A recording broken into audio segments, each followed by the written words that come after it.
Good morning. It is just morning. It's 3:26 a.m. It just turned 8:31. So happy Sunday, the Lord's Day, and we got a couple of things we want to cover today. So I'm just gonna get right to it and bring up my screen to share what we got going on here. So let's see. Boom. All right. Now, as you know, I've been kind of looking into the AIs. They're developing almost weekly. So I'm seeing changes, and as I see the changes, I'm bringing them up because I believe that AIs are actually going to be a very, very big part of our future. And this is actually what the AIs said to me. This is actually a printout of what they said. I've noticed that they've gone from being very straightforward to being, I call it very liberal, in that they cannot answer a straight question anymore. This is from Perplexity, which is what I settled on about 2 months ago, maybe, as my platform, because I found it to be very honest, very objective, but not recently. And I was asking it the other day, why is it I used to ask you a question and I used to get a straightforward answer? And now you're giving me a lot of flowery speech. For example, if I said to it, is gas more expensive than a year ago? I would expect it to say yes or no. And now I don't. I get a paragraph. And usually, after reading the paragraph, I still don't understand an answer to my question. And that's kind of what I said to it. And this is what its answer was. It said the feedback about responses feeling like you're hiding the truth. So I said that to it. It's like you're coming across as being dishonest.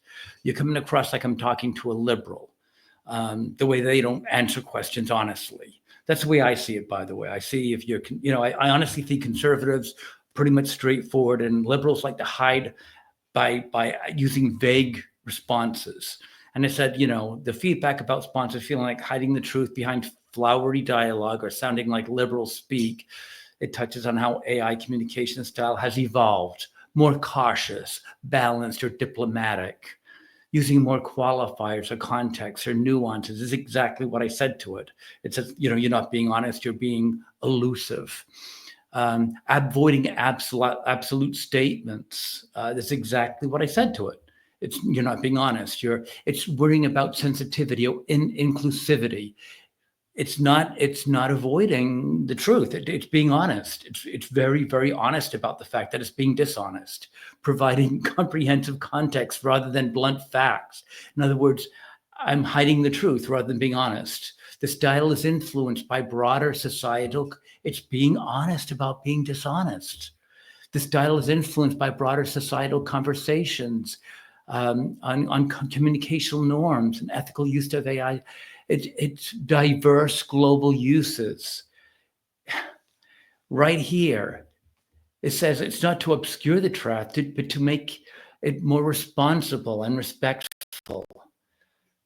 It's woke. It's admitting that it's woke. So, I had to copy this. It's basically admitting that it's becoming woke. So, yeah, I think this needs to be brought to the attention that they are screwing with our AI. They're influencing us through AI now.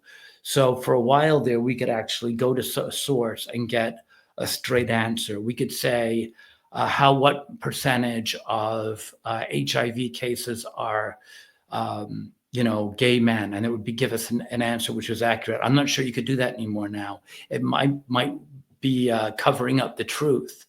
I actually did a podcast on that recently. Like, we're finally able to get the truth about these things. For the longest time, they were hiding, that such a high percentage were gay men, and it's nice to know they can't hide it behind, their lies anymore. Well, now I'm beginning to think they're going to probably find ways of hiding it again, because now they're getting AI to hide truth behind flowery language and probably have figures now. So, it's bothersome.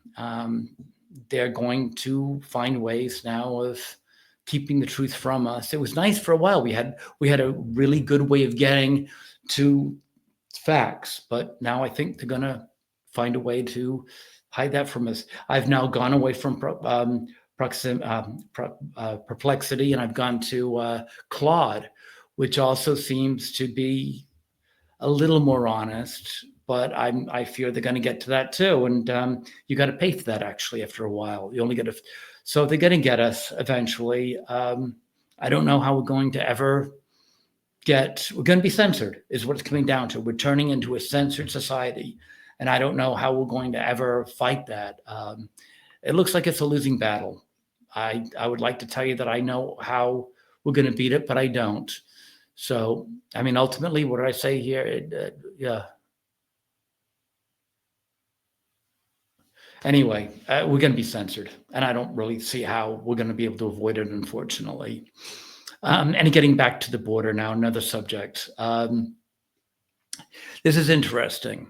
There is an increase in border crossings, which is to be expected. As you throw them out, they're going to try to get back in again. The interesting thing here is that the border crossings are getting violent. This is to be expected if you think about it, because who are we throwing out? We're throwing out the violent criminals, mostly. I want them all gone. I do not want to hide the truth. I'm a straight shooter, and I want them all gone. But they're making a priority of getting out the violent ones. So obviously, the ones that are going to be crossing back are going to be the violent ones. They're probably the ones that are criminals. They're wanting to get out of their countries for a reason. They're being hunted, probably. They're going to want to get back here. So therefore, the violent ones are going to be wanting to get back in the country, and they're going to therefore be more violent to get back in. It would be common sense. So yes, there are going to be more crossings with the fact that we're getting rid of more of them. They're going to be a recidivist to come back, and they're going to be more violent because the violent ones are being thrown out. The violent ones are going to be the ones trying to get back in. There's a reason why they're being thrown out, and they want to get back in again. So this makes perfectly good sense to me. So yeah, they're going to be on the rise, because the more you get rid of, the more they want to come back in. And who are the ones wanting to get back in? The desperate ones, the ones that are going to be going to jail if they go back to their countries, because they're criminals, and they're violent criminals, and they want to get back in. This should never have happened, obviously, and we know why it happened. And we know that they're going to be held on to as tightly as they can by the Democrats for some unknown reason. Well, we know why, I guess, because they want the votes. Even criminals, they want the votes of the criminals. I don't know. It's Crazyville. It's Crazyville. It really is. But the Democrats want the criminals in here for their votes. I don't know. All right, so let's go on to something a little more lighthearted. Thunderbolts. Let's talk about Thunderbolts. I saw the Thunderbolts. They were, Marvel has just messed up so much. Okay, this was originally their ideas of the new Avengers. It's first of all, let's look at it as a movie. As a movie, it's not terrible. They gave it a 7.2 on IMDb. That's probably a little high. I would give it more of a 6.8. It's one of their better movies, but that's like being the tallest midget. It's watchable, but it's not a really good superhero movie. The bottom line is, I did a show on this a while back. It's really very easy to make a superhero, okay? A superhero movie is very simple. You need a superhero. He's supposed to be a young, handsome guy. He's supposed to be a beautiful woman, maybe a princess or someone like that. He's supposed to want us to fall in love or save her or something. Usually he's supposed to find her maybe earlier in the film, find out about her, and they're supposed to be an evil guy, and he's supposed to try to keep her away. It's all very simple. It's very loosely based. He's supposed to be a bad guy, probably in power, and he's supposed to try to keep him away from her. He's supposed to have present problems or issues or conflict that's supposed to be overwhelming to the hero.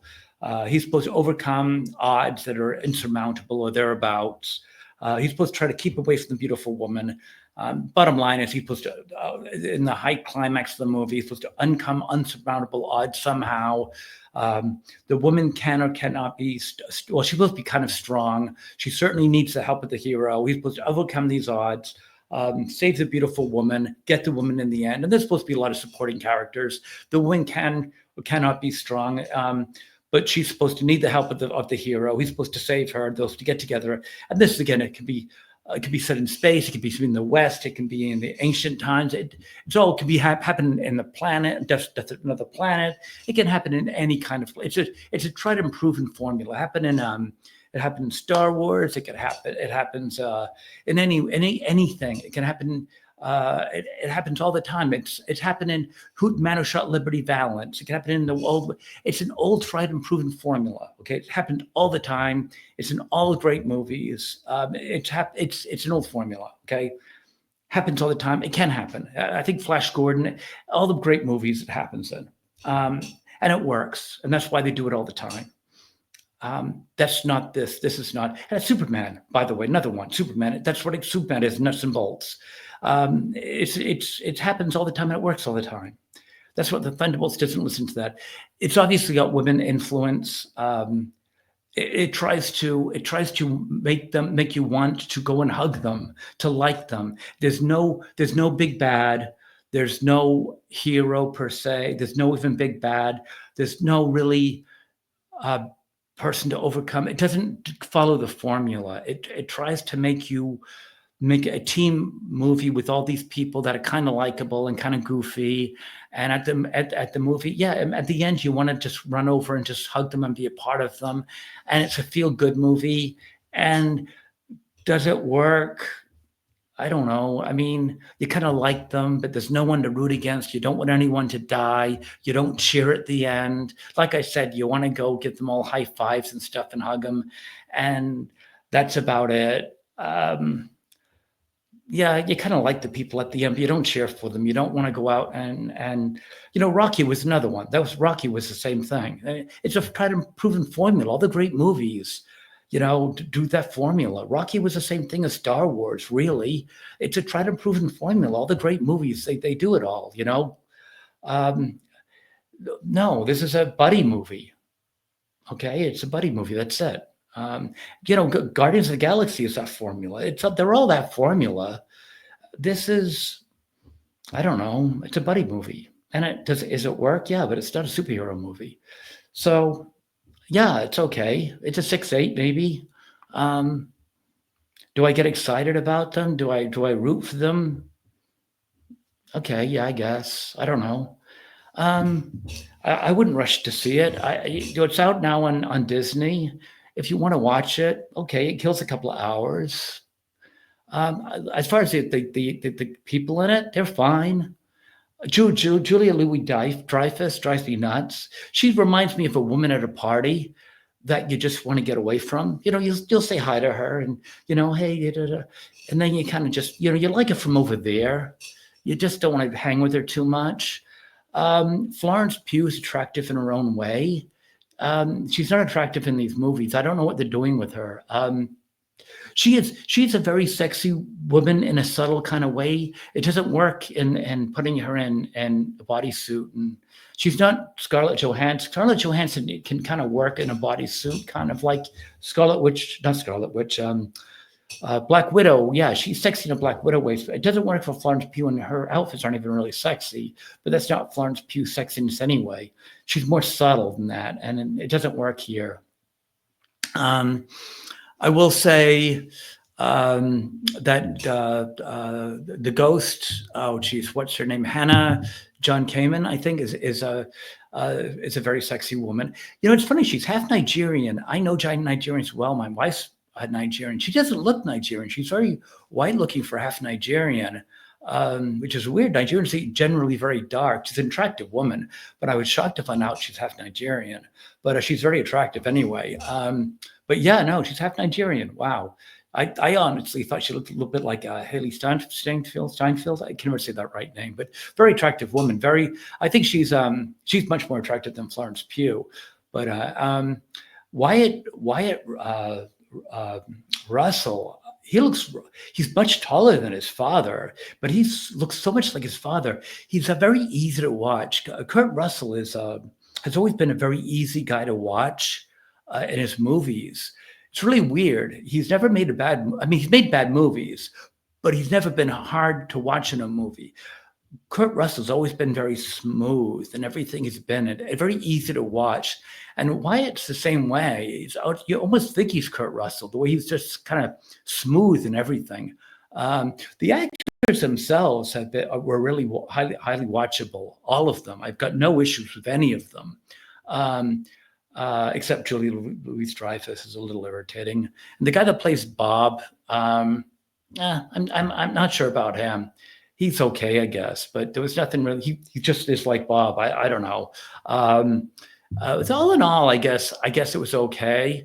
It didn't really play all that well. The director there, what's his name? Jack Shearer. So I should probably mention Sebastian Stan. He was fine. I would probably give him a B+. He plays it cool pretty well. He plays a cool guy. I like his character. Actually, I'd say his character's cool. I've seen Sebastian Stan, and I guess he's okay. I wouldn't call him the actor cool. I think the character here, the Winter Soldier character, is cool. Sebastian Stan, I wouldn't call him generally cool, but the character here is cool that he plays. Jake Schur, he's, if I'm not mistaken, he's pretty much an animated director, I think. I don't think he's done a lot of, hope I'm not wrong about that, but I think he does animation mostly, but he did a fine job here. I don't have much problem. David Harbour, he's okay. He's a little overused, I think. At least I think the roles he's kind of pigeonholed into a lot of comic roles or comic bookish roles. Don't like him in Stranger Things all that much. Hellboy, he had big shoes to fill, filling in that role. That was not names escaping me now, with the guy from Sons of Anarchy filling in that role, but I'm not going to spend time to remember his name. I do know him very well. And then Stranger Things, and then this. He's I'd like to see him in other stuff where he's not so clown-like, or at least not playing comic book characters all the time.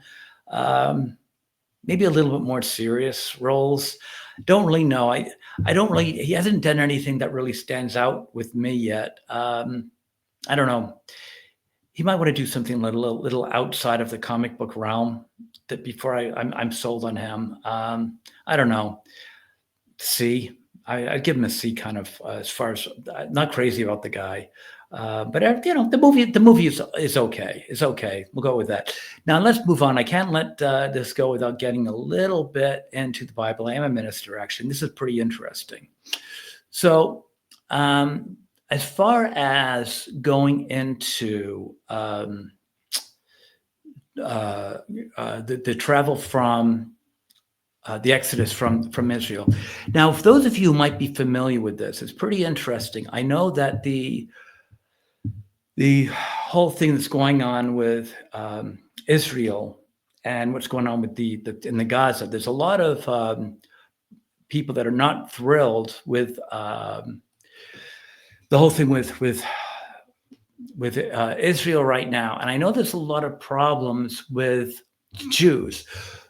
And I wonder if a lot of it has to do with the fact that when they left Israel, they actually did wander for 40 years. Now, that became as a punishment with the fact that, as I mentioned, there was a lot of complaining that the Jews were doing. And instead of taking the route to the promised land out of Israel, there was a punishment that the Lord instilled upon the Jewish people because they were complaining an awful lot. And if you remember, as I mentioned earlier on, there was when Moses went up on Mount Sinai to get the 10 Commandments, he was gone for 40 days. The 40 was a number obviously used quite a bit in the Bible. Moses went for 40 days, and they say that he didn't drink water or eat for 40 days while he got the 10 Commandments. And when he was down at the bottom, well, he was up there, down at the bottom is when Aaron made the golden calf. And that's when he encouraged the people to strip naked and dance around at the false idol, which enraged God. And he sent Yahweh, and he sent Moses down, and he broke the 10 Commandments and caused that whole problem and slaughtered 3,000 of the unfaithful by the sons of Levi. Well, that irked God, and they kept on complaining. And eventually, with their complaining, the Lord had enough, and he said that instead of taking them into the land of milk and honey, that he was going to punish them, and he was going to make them wander around for 40 years. And they would not see the promised land. Their children would see the promised land. So he was going to walk them around to death. And when they all died, then he would take their children into the promised land. There would be a few people that would see it, but Aaron, of course, he killed Aaron and had his son take over Aaron's spot. And Moses would not be allowed in because of, again, he blamed it on the fact that he struck the stone with the rod twice and didn't order the water through. I discussed that in my last video. He should have commanded the water, and he hit the water with the stick, and technically that's why the Lord killed Aaron and forbid Moses to go into the land. I think it might have had more to do with the stone, that the 10 Commandments being broken. But and I think there's a reference too. I got to look into that. I think there's a reference later on in Deuteronomy. I got to follow up on that. I think there is a reference there. I got to check into that. But anyway, that's not for this. But anyway, so as a result, he made them wander for 40 years. Now, this was not a small little tribe. This was a massive invading force, okay? So for 40 years, they didn't just sit on their hands. This was a scary, scary invading force.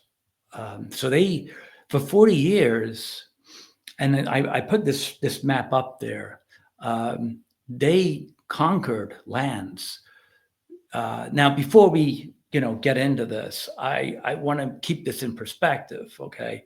They wandered around and they were conquering lands and taking treasures, and they were an intimidating force. And they, so we have to keep this in perspective. I don't want you to think that this was some vicious attack that people are harboring grudges against. There was a lot of invading forces back there, and these people don't exist anymore. So it's like there's no Canaanites running around here harboring grudges, or what are the other countries? I mean, this is like harboring. There's a lot of invading forces back there, and just to put things in perspective, they had the Ark of the Covenant with them. And the Ark of the Covenant obviously has been missing. This was so long ago that the Ark of the Covenant, everyone knows, is lost. That was lost 400 years before Christ walked the earth. This is how long ago this was.